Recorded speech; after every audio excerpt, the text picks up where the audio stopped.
So these two comments are from two different videos, but have pretty much the same message.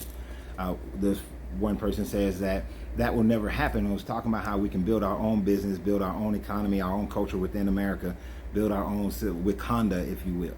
And the other video that the second comment from YouTube is responding to is one where I talked about how black businesses got to do better so that we can override the stigma of black businesses towards the black consumers, and how we start with the businesses first and provide a better service and better quality product, and in that way we win over the black consumer, and that will get rid of the stigma.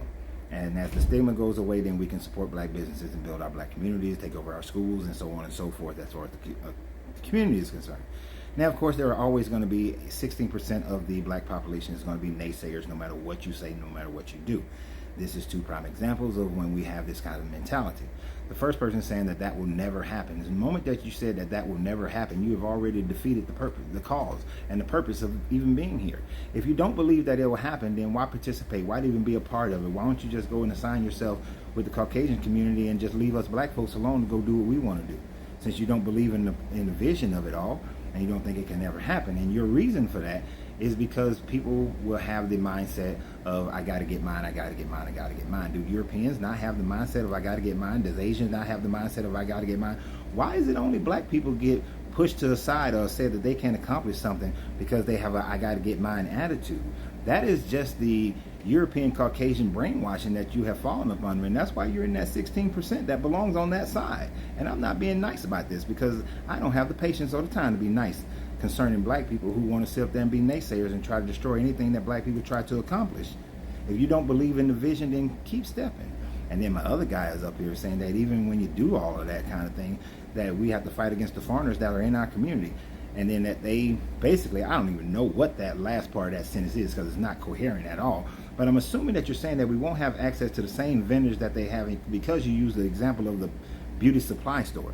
You evidently have not been catching up and paying attention to how things have changed in the world today. A person can go into Alibaba and you can get in contact with any of the same vendors that the Asian, the Indians, and anybody else uses in the world and get the same product for the same price. And let me tell you something, I've done it because I've sold a whole bunch of these beads by connecting with Chinese distributors, Chinese makers over in China. So to say that we can't get the same vendorship as they can get just shows that you haven't been paying attention to the world market. And therefore, since you haven't been paying attention to the world market and how things are running right now, then you actually have absolutely nothing to say concerning it. But I put you in that 16%. I put you in that 16%. If you don't understand the 16% that I'm talking about, go and research the law of innovation of diffusion. But I hate when people tell me to go research something instead of when they have an opportunity, they can just tell me. So let me tell you what the law of innovation of diffusion talks about. Basically, when a movement starts or any sales start or any business start, it's easy to get the first 1 to 10% of the population to come and be patrons to your business or to go into your movement. It's an easier jump. It's an easier get. But a movement or a business never can go over the top, never can be successful until at least it gets 15 to 18% participation. Once you go over that tipping point of 18%, now you get the next 34% of early adapters who easily join into your program. That's when a business is really a business. That's when a movement really becomes a movement. After that, you get the next 34.6%, which is your late adapters. Those latecomers right there, those are the ones who wait until everything seems safe and then they show up and they want to be part of it. And that's fine. Some people move slower than others. And then there's that 16%. That other 16% won't join your cause or support your product or your movement, your business, until they have no other choice but to support that business. Otherwise, they're going to keep doing the same thing they've been doing. There's 16% of the population out there that if they can have a rotary phone in their house, they will have a rotary phone in their house. It won't be, those 16% won't go and get a cell phone until it is virtually impossible to have a rotary phone in your house. You guys are part of that 16% that don't believe that black people can ever become or be anything greater than what you have already seen them be, and that we're all just crabs in the bucket and that we will always fail and always find ourselves in the quagmire. You seem to don't understand history. You see, integration, do you know one of the things that integration destroyed? Well, here in the South, when you talk like a Southerner, because this is where I'm from Marietta, Georgia. Well, here in the South, before integration came, we had over 500 buses that ran our own bus systems in Winston-Salem, North Carolina. We had our own barbershops. We had our own everything. They never got burnt down. They never got flooded. They never got ran out. But you know what eventually destroyed them? Integration. them people want to run over there and be part of that Caucasian lifestyle. We want to integrate. We want to integrate until them white buses. And in that effort, we destroyed the black bus system. In that effort, I grew up in Marietta, Georgia, where Lawrence Street, that entire Roosevelt Circle area was a thriving black business community. But integration made the black people in that area say, nope, I'm not going over to Mr. Man's store anymore. I'm finna go up here to Woolworth. I want to go over to Leaders. I want to go to Goldstein. I want to go shop with them. And we stopped shopping with our own people because of integration. Because somewhere in their mindset, they believed that white was better, that Caucasian products were better. So don't come back with they'll burn us down, they'll flood us out. Yes, that has happened. But we know that shit can't happen today. You come and try to take away my cigar business with some hooded white folks. Oh, them Caucasians about to turn red from the blood that splatters all over them. So the world is different now. If you can't realize that you can get the same products that anybody else can get by going through programs like Alibaba or getting your ass on a plane and go over there, then you are stuck in that 16%. And if you don't think that it can ever be achieved because everybody, a finite term, is only trying to get theirs, you are most assuredly in that 16%. Because everybody, a finite term, is not trying to just get theirs. I sit in this chair and I help other black business owners redefine their business, grow their business, market their business, change their business, adapt new financial strategies every week. Every week. And some of them, they tell me things and I'm looking at them like, I could do that myself. But I don't do it because that's their business. And I'm just here to help. Now, there are those who pay me for it. They want me to get more in depth into your business. That's going to cost you because my time is valuable.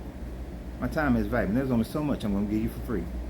And if you think that is part of the problem, then you certainly do not understand how economics work, and you cannot be part of the economic growth of black people. Because we also have to get out of the mindset that we should be given everything free. You shouldn't be given shit free. You should figure it out. You should work for it. You should pay for it. Because things that you pay for, you generally have more, you hold it for more value. Things that you get for free, you generally don't care about it. And I'm not about to waste my time giving free business advice to somebody who is never going to go out and start a business. But to sit up here and say that we can never do it, or that we'll get beat out by some foreigners, just shows your lack of confidence in the ability of the black man. I'm pretty sure you're probably one of those black people that sit up there and talk about how great black people are. But yet, in the same tongue, you talk about and you will prophesize the defeat of black people. I have no time to waste on people like that. This video is not even really meant for you. This video is to encourage more black people of my mindset to get out there and get shit done. To let them know that this is what they'll have to go up against. And when they go up against it, that all they gotta do is take their feet and stomp that shit on the ground and kick that son bitch to the curb. And the more you do that, the stronger you get at kicking these people out your life and out to the curb. Don't listen to these naysayers. Don't listen to all these haters. All these type of people who coming into your program with negativity. Tell them to get the step, or you're gonna take your foot and help them step. Because you do not need to have these people in your life, and please do not be soft on them. They do not deserve to be soft because their ass is already soft enough. You push them a little bit more, and all they are is turn into a little doughboy and keep on moving. So I don't have time for soft people. I don't have time for having soft words when it comes to people who are trying to destroy the vision of black people forming their own economics and becoming equally powerful in this world as anybody else. And if a person doesn't believe that, they can get the hell on, because I don't need them. See, we don't need everybody. And I want the people who understand this to understand that. We don't need everybody. That's the first step. Get that out of your mind. If you only need 18% to be formed into a business that will gain that 34%, it's far less than everybody. Amazon doesn't have everybody. McDonald's doesn't get everybody. You understand what I'm saying?